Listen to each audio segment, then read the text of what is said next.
Good morning. I noticed some Gaels in the audience, so Matin Va. This is just to demonstrate, Angus MacNeil, that my Gaelic for beginners is proceeding full and well. I'd like to thank Tim O'Shea for his hospitality in Edinburgh University, and above all, I'd like to thank the people gathered here for attending and making a contribution to the debate on the future of our country. Each of you are leaders in your fields, in education, from the trade unions, from churches, from business. And together you represent the most diverse and representative spectrum of national leadership to have considered these questions for the best part of a decade. And your attendance today does demonstrate how urgent, how real, how important this debate is in terms of the future of our country. In the aftermath of devolution some 8 years ago, as the new Parliament settled down to the business of government, and in doing so restored a sense of accountability to decision-making across our communities, there was an understandable sense that we should try and operate within the powers devolved from Westminster, to bed down the Parliament, in effect. And of course, there were a few growing pains, or maybe building pains would be a better description, but nonetheless, that was an understandable desire. However, 8 years on, more than 8 years on, there's a broad acceptance across the entire political spectrum that what we have in the Parliament now is not enough, it's not the optimum for Scotland, that Scotland wants, needs, desires greater decision-making and responsibility vested in our Parliament. Now, every single test of opinion shows that Scotland want more responsibility. Now, sometimes that message can be ambiguous. Last Sunday, for example, the most recent poll in the Sunday Times showed that only a quarter of Scots would support immediate independence. And then the same poll went on to say as many as 2/3 of Scots would support it under certain circumstances. It's a good illustration of why you shouldn't decide things by opinion polls instead. But let me say that there is, if you stand back and look at it, actually an outbreak of consensus across the Scottish Parliament in one thing at least, and that is that the current constitutional framework doesn't give Scotland the opportunities we need to succeed.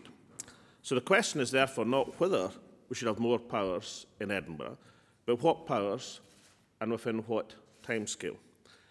Now, in the same spirit of that outbreak of consensus, let me say I'm relaxed about the commission or review or working party set up by some of the other parties into options for the future. Obviously, the opposition parties in the Parliament knew when they passed the motion in the Parliament that they would exclude the Greens and the SNP government by excluding anyone who believed in independence from the deliberations. So on that basis, you might expect me to argue on that basis, well, their deliberations are of no use, but I don't believe that, because I believe that while the parties who have chosen to set up the Commission have excluded independence, I think we should include that viewpoint in the national conversation about Scotland's future.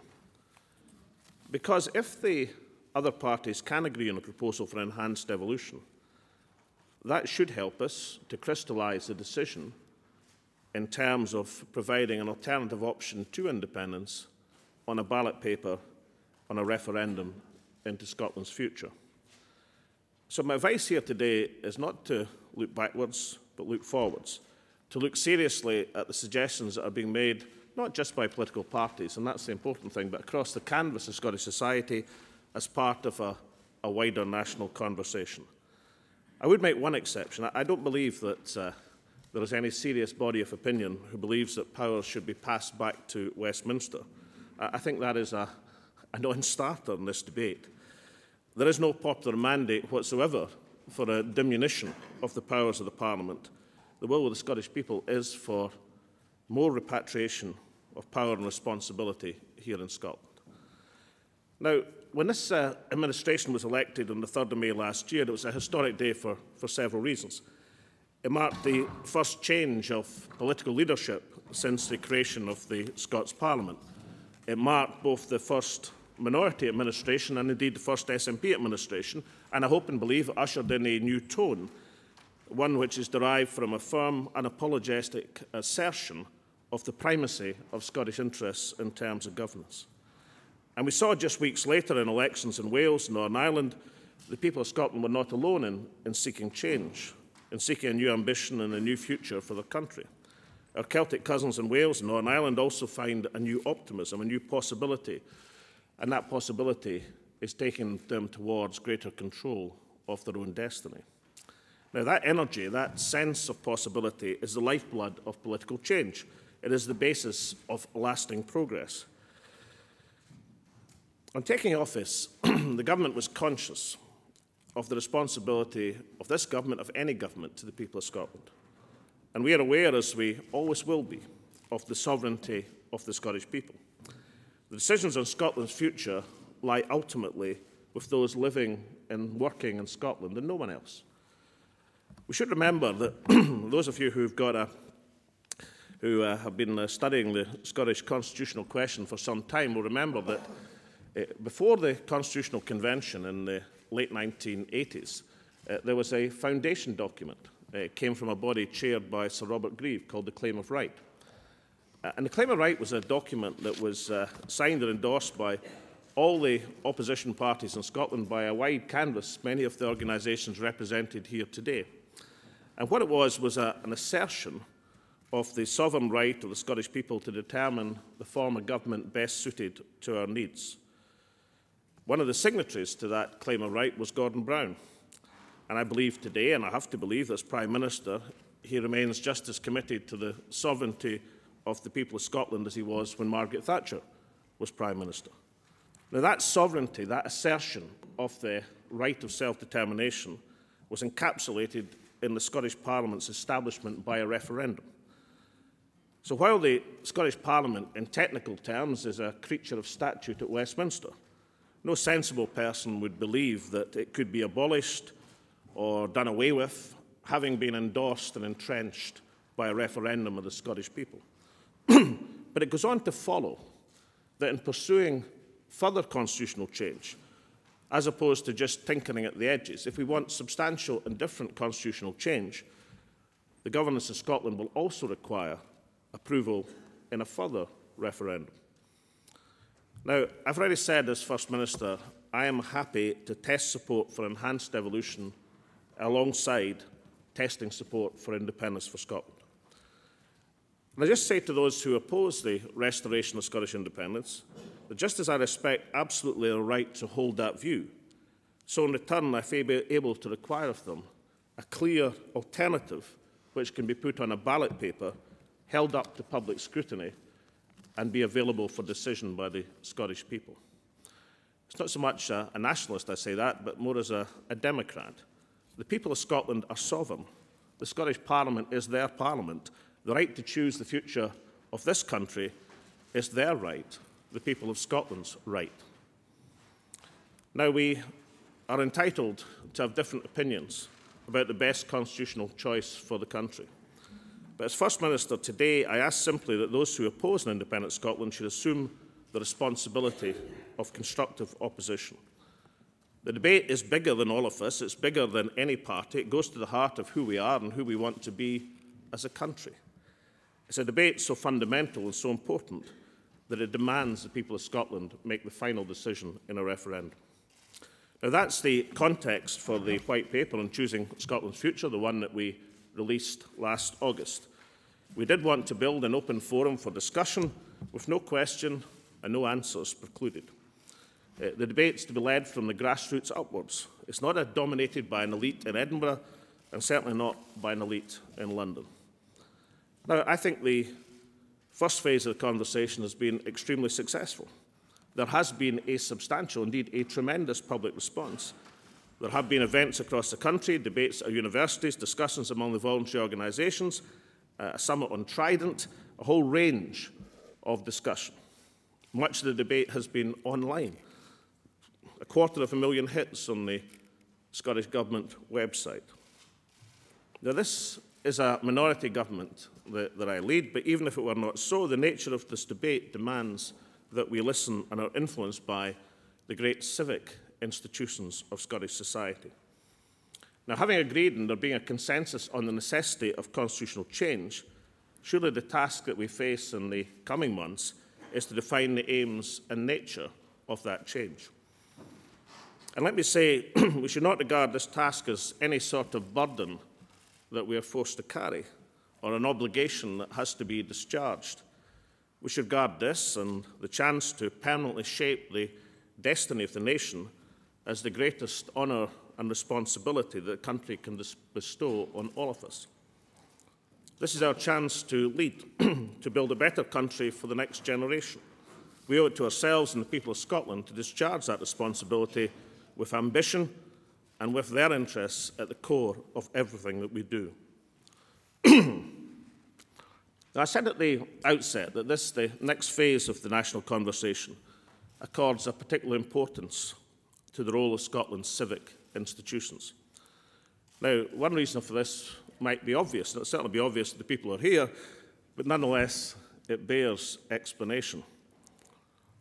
On a simple level, the institutions that are represented here, the institutions that you represent, the charities, the churches, the universities, business, the trade unions, are the main voice of Scottish society. You and your members help shape opinions both within organisations and to a wider public. In that sense, and also in the vital work that you do, you act as an interlocutor between the government and the citizen. But if we look deeper than that, it's not merely that your organisations speak with and serve Scottish society. In a fundamental sense, you are Scottish society and have been so for many centuries. If we consider just for a second the defining contribution that the organisations represented here have made to Scotland. The first of our historic universities, not this one, but St Andrews, Glasgow and Aberdeen, were created by Papal Bull in the 15th century. Scotland's distinctive school system has prevailed since the 1496 Education Act. 200 years later, Scotland was the first nation on earth to introduce universal free education. That, incidentally, was our most single important invention. The one aspect of Scottish history I got at school was to be told that Scotland invented lots of stuff.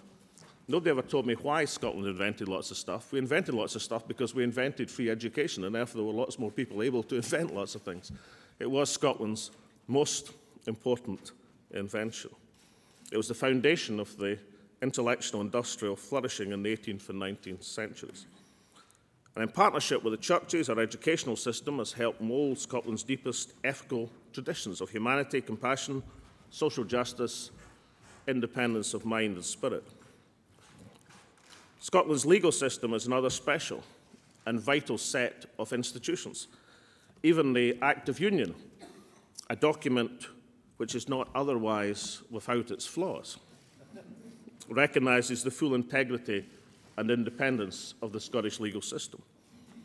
And today that legal system, our unique legal code, continues to support a strong and independent justice system that remains distinctly Scottish in its principles and traditions, but working within an international environment. I've already highlighted the contribution of our churches to the content and character of Scottish education, but the moral and spiritual guidance of our churches and faith groups have always gone wider and deeper, defining basic values of our people. The huge role that Scotland's churches played in social provision, taking care of the poor and the needy centuries before the creation of the welfare state. Or consider the contribution of Scotland's trade unions, uniting, protecting workers and their families throughout Scotland's industrial development, in factories, coal mining, shipbuilding elsewhere. The Scottish trade unions have remained at the heart of our communities since the Industrial Revolution. And even today, the independent Scottish Trade Union Congress and its members play a powerful role in promoting equality, justice and worker protection. So each of the organisations that you represent has had and will always have a uniquely Scottish character, a defining role in Scottish society. It's my view that Scotland's civic institutions, the organisations and the people that you represent and serve, enshrine and enrich the fabric of Scottish society. And it is also my view, and it's shared by many across the country, that Scotland cannot consider the nation and the people we seek to be without according a powerful voice to you, to these institutions, the foundation stones of Scottish society. So I encourage you to make sure that the voice of the people you represent becomes part of the national conversation in shaping our country's future. I expect from the organisations gathered here comment, criticism, reflection, but above all propositions, positive propositions in terms of the future we're trying to build. Now, I believe that we see day to day now that the nation of Scotland is growing in confidence. I think the election of the SNP government last May was actually the result of that growing confidence. And responding to that call, the government is focusing the whole of our efforts on building Scottish success. We hear the views and hopes of people across the country. We act decisively to take our nation to that new level of success. In November, we published a new economic strategy and a budget for Scotland, reflecting our true economic ambition and aim to achieve our full potential, creating a Celtic lion economy that is unrivalled in Europe. And as an important step on this journey and this transformation, the government has restored free education in Scotland, because our shared aim must be to ensure that all people are able to make the most of their talent and potential. And finally, in accordance with our basic principles of trust and responsibility, we've forged a new partnership with local government across Scotland. A new concordat which gives new freedoms to deliver local authorities to set their own priorities and to set their budgets to deliver the services that their local citizens demand. We believe that responsibility should sit at the level which best allows policy to be developed to take full account of local needs and circumstances. It must be conducted in an atmosphere of mutual respect, of mutual esteem. And we have applied that principle in the concordat with local government, and we believe that that vital principle should also apply in our relationships between the UK and Scotland. There are things we have achieved within the limits of the current devolution settlement. I know we can do much more with new responsibilities. Now, let me tell you that this new approach to the Government of Scotland, this new debate on the possibilities for our country, is not taking place in camera. People way beyond the shores of Scotland are taking note of that ambition and confidence in the nation. In my most recent visit to London, I spoke about Scotland with media from across the globe, among others the Wall Street Journal, Bloomberg, NTV Russia, Corriere della Sera of Italy, Hokkaido Shimbun Press of Japan were only some of the vast array of international media organisations interested in developments in Scotland. And the country's growing international standing also explains why only last month the Financial Times Group awarded Scotland the title of Europe's region of the future. I might quarrel with the description of a region, but nonetheless the intent and the compliment, it was well received. Next week, when I visit the United States of America to celebrate Scotland Week, I'll tell our friends there and abroad about that new mood and new ambition in Scotland, about the development of this national conversation, about our aspirations to become a rich country, but also a rich society, and about the broad social coalition that we are building, a new and enduring social partnership in Scotland to match those that have supported the nations in the arc of prosperity, Ireland, Iceland, Denmark, Norway and Finland, a partnership that will be the basis of future success. It is right, it's proper, it's axiomatic that the people of Scotland will ultimately decide the future of the nation, that they will have the final word in the constitutional settlement. But this is a debate where Scotland's civic institutions must play a vital role in defining the choices and the challenges that we face as a society. Everyone gathered here has ambitions for the country, ambitions for the sector, ambitions for the people. A view on the people that we could become, on the society we could be, if we embrace a new and better way of doing things. And these things, these ambitions, should be debated not in abstract terms, but in detail, because it is through example that we make the case for greater responsibility. So take an example today. Take the example of Scottish broadcasting. It's a vital part of Scotland's culture, Scotland's economy, but until recently, in serious neglect and substantial decline. Now, by founding the Scottish Broadcasting Commission and highlighting the inadequacies of the status quo, the Government and the Commission and industry together have opened up a new debate about the status and mission of Scottish broadcasting, creating new possibilities for our country and our people.